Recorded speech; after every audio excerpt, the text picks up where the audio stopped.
পালপোলের নিচের অদ্ভুত এক দানবের থাবা চুপি চুপি লোকটির পায়ের দিকে এগিয়ে আসে। স্ট্রংব্রো ছিয়াঙ্গে মুহূর্তের মধ্যে ভীষণ ভয় পেয়ে যান, কিন্তু ডেটিংয়ের পরিবেশ রক্ষা করতে তিনি তড়িঘড়ি করে ওটিকে ভেতরে ঢুকিয়ে দেন। কিন্তু পরের মুহূর্তেই ওটি আবার শিয়াওফাংয়ের দিকে এগিয়ে আসে। ছিয়াঙ্গে ভয় পেয়ে দ্রুত পা দিয়ে ওটিকে চেপে ধরেন।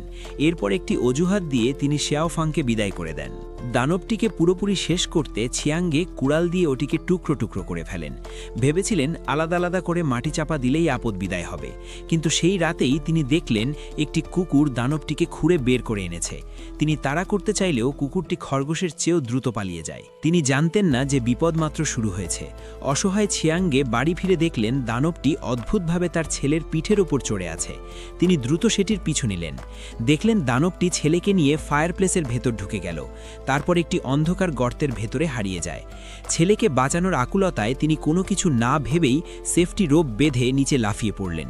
তিনি ভাবেননি যে নিচে একটি লেক থাকবে। তিনি ডাঙায় উঠে দেখলেন তার ছেলে একটি লোহার খাঁচায় বন্দী।